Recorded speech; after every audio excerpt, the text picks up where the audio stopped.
রূপা, কি খবর? শুনেছি পদ্মা দিদি চিঠি পাঠিয়েছে।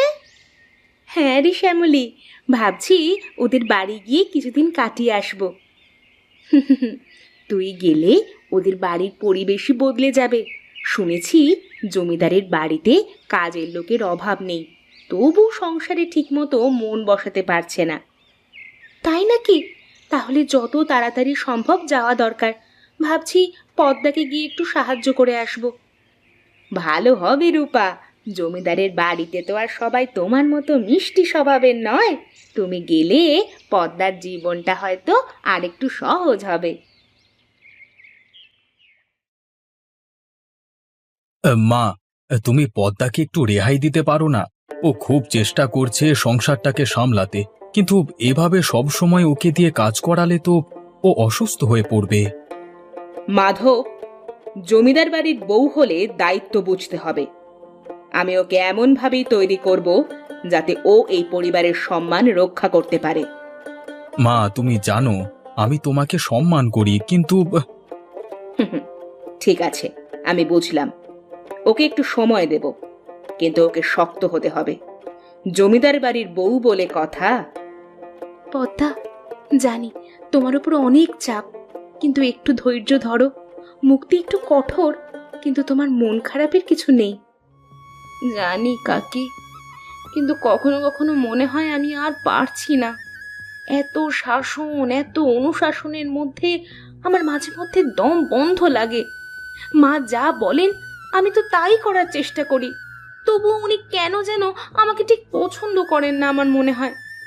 তুমি ঠিক পারবে, দেখবে একদিন সব ঠিক হয়ে যাবে।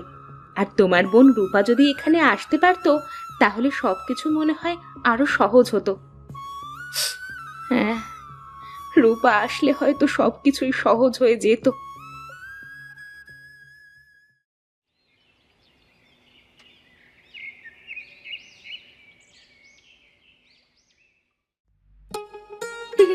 দিদি, আমি এলাম তোমার কাছে, এবার একটু শান্তি পাবে।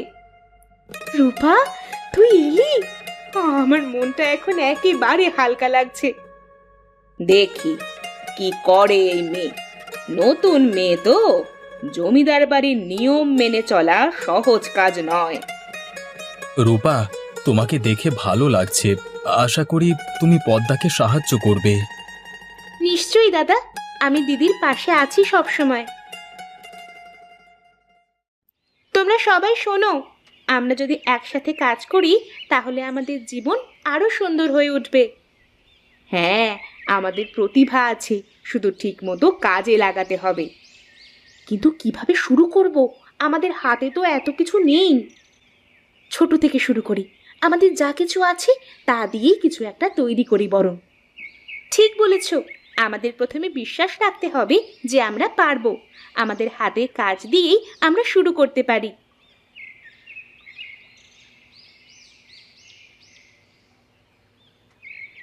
দিদি, এই দেখো আমাদের কাজ কত সুন্দর হচ্ছে।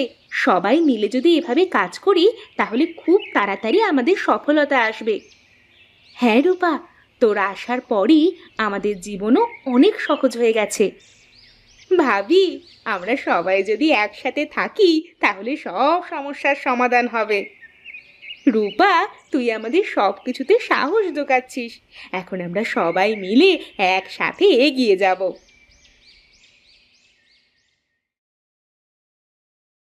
মুক্তি, তুমি জানো তোমাদের পরিবারের মেয়েরা কি কাজ করছে?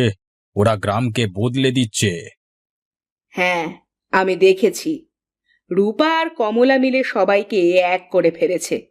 আমি মনে করি আমরা এই কাজে ওদের আরো কিছুটা সাহায্য করতে পারি। অবশ্যই, তোমাদের পরিবারের এমন উদ্যোগ সত্যি প্রশংসনীয়। আমি চাই আমরা সবাই মিলে তাদের আরও সাহায্য করি। আমার খুব গর্ব হচ্ছে যে আমার বাড়ির বৌমা এই সমস্ত কিছুর মধ্যে রয়েছে। আমি তো এটাই চেয়েছিলাম যে এই মেয়ে জমিদার বাড়ির হয়ে উঠুক। মেয়ে হিসেবে সে কখনোই খারাপ ছিল না, কিন্তু তার মন অযথা দ্বিধাগ্রস্ত হয়ে পড়ত। যাই হোক, শেষমেশ তার জীবন এবার একটা নতুন দিশা পেয়েছে। শুধু তাই নয়, গ্রামের সকলকে সে নতুনভাবে উদ্বুদ্ধ করছে। এ আমাদের জন্য সত্যি খুব গর্বের বিষয়। ঠিক বলেছ মুক্তি, ঠিক বলেছ।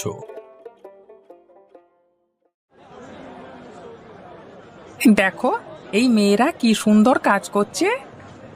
হ্যাঁ, আমরা সব কিছু হাতে তৈরি করি, আর সব কিছু আমাদের নিজেদের উদ্যোগ। আপনাদের জন্য আমরা অনেক রকমের অনেক কিছু তৈরি করে রেখেছি এখানে। দেখুন কোনটা পছন্দ হয়। কি সুন্দর গো তোমাদের হাতের কাজ। আপনারা যদি চান তাহলে আপনারাও এরকম সুন্দর সুন্দর হাতের কাজ করে বিক্রি করতে পারেন। কিন্তু কিভাবে? আমরা তো এসব বানাতেই জানি না। সেসব শিখিয়ে দেওয়ার দায়িত্ব আমাদের। আপনারা যদি চান তাহলে আমরা আপনাদের এই সমস্ত রকমের কাজ শিখিয়ে দিতে পারি, কিন্তু আপনাদের সেই সমস্ত কিছু শিখে আমাদের সাথে কাজ করতে হবে। এ তো খুব ভালো প্রস্তাব। এতে করে আমরাও নতুন কিছু শিখতেও পারবো, আবার অল্প কিছু রোজগারও করতে পারবো।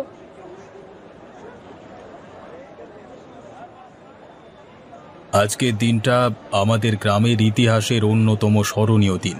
তোমাদের কঠোর পরিশ্রম ও প্রতিভার ফলেই এটা সম্ভব হয়েছে। আমরা সবাই মিলে কাজ করেছি, তাই এই সাফল্য সম্ভব হয়েছে।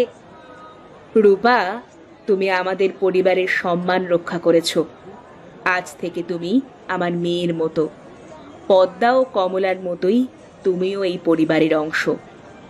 হ্যাঁ মা, রূপাকে ছাড়া আমরা আজকে সাফল্য পেতাম না। রূপা, তুই আসার পরই আমার জীবনটা এত সুন্দর হয়ে গেছে। তুই না আসলে আমি হয়তো এই সংসারের বোঝা সামলাতেই পারতাম না। মা, তুমি রূপাকে যেমন কঠোর মনে করেছিলে, সে আসলে তেমন নয়। ওর মধ্যে যে সৎ সাহস ও নিষ্ঠা আছে, তা আমাদের সবাইকে প্রেরণা যোগায়। দিদি, কমলা, দাদা, এই পরিবারটা এখন আমারও পরিবার। আমরা সবাই মিলে একসাথে থাকবো, কাজ করব।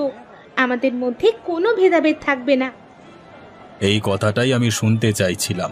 আমরা একসাথে থাকলে আমাদের জীবনে কোনো সমস্যা আসবে না। সবাইকে একসাথে কাজ করতে হবে।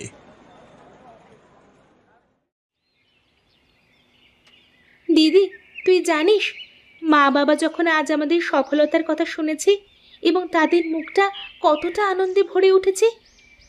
আমি জানি রে রূপা, মা তো তোকে নিয়ে সব সময় গর্ব করে, কিন্তু তুই যে আমাকে এত সাহায্য করবি সেটা আমি সত্যিই ভাবিনি। দিদি, আমি তো তোর ছোট বোন। তোকে সাহায্য না করলে আমার ভালো লাগে না। তুই আমার ওপর সব সময় ভরসা রাখিস। তোমাদের এই মিষ্টি কথাগুলো শুনতে আমারও খুব ভালো লাগে। কিন্তু রূপা, তুই তো এখানে থাকিস না। তুই আবার কবে ফিরবি? জানি না রে, কিন্তু যতদিন না তোরা সবাই ঠিকঠাক মতো সব কিছু করছিস, ততদিন তোদের ছেড়ে যেতে পারবো না। তুই যেখানে থাকিস আমাদের সবার মন তোর সাথে সেখানেই থাকবে। জমিদার বাবু, আপনার মেয়েরা যে উদ্যোগ নিয়েছে তা সত্যি প্রশংসার যোগ্য। আমাদের গ্রাম এখন উন্নতির পথে এগিয়ে চলেছে। এসবই আমাদের মেয়েদের কঠোর পরিশ্রমের ফল। আমি চাই আমরা সবাই মিলে এই গ্রামকে আরো উন্নতির পথে নিয়ে যাই। আমরা যদি একসাথে কাজ করি তবে আমাদের গ্রামটি সবার কাছে একটা দৃষ্টান্ত হয়ে উঠবে।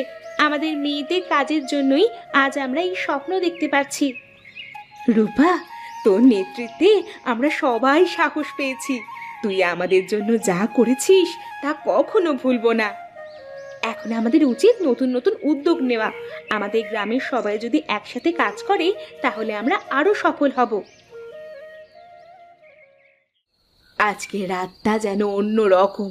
আমাদের পরিবারের মধ্যে এই একাত্মতা, এই সুখ আমি অনেক দিন পর দেখছি। হ্যাঁ, এটা সত্যিই খুব সুন্দর একটা মুহূর্ত। আমাদের এই সুখের সংসার যেন এভাবেই থাকে। এই সবই সম্ভব হয়েছে কারণ আমরা সবাই একে অপরকে ভালোবাসি। আমাদের মধ্যে কোনো ভেদাভেদ নেই। এই সংসারই আমার সবকিছু। আমি চাই আমাদের সম্পর্ক আরো মজবুত হোক এবং আমরা সবাই মিলে সুখে থাকি। ঠিক বলেছ রূপা, তুমি আমাদের এই পরিবারের মণি। আর আমি আমার দিদি আর রূপা দুজনকে নিয়েই গর্বিত। তোমরা দুজনই আমার আদর্শ।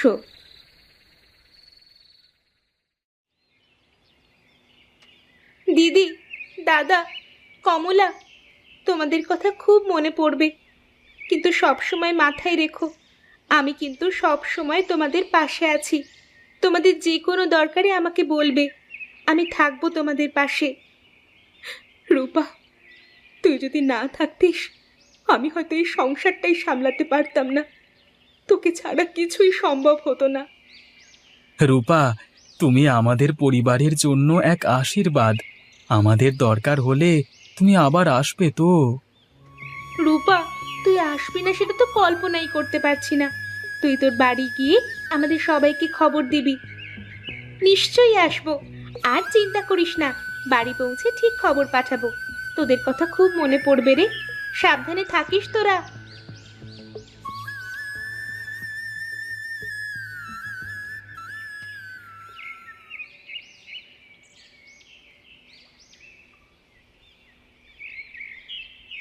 মা, আমাদের পরিবারের সবার মধ্যে এখন এক অন্য রকম শান্তি রয়েছে। আমি চাই এই গ্রামেও সবাই একসাথে মিলে কাজ করুক, যেন সবাই সুখে থাকতে পারে। তুই সত্যিই আমাদের গর্ব। তোর সাহস আর নিষ্ঠা দেখলে মনে হয় তুই শুধু আমাদের নয়, এই পুরো গ্রামের জন্য আশীর্বাদ। মা, আমি শুধু চাই সবাই সুখে থাকুক, আমাদের মধ্যে কোনো ভেদাভেদ না থাকুক।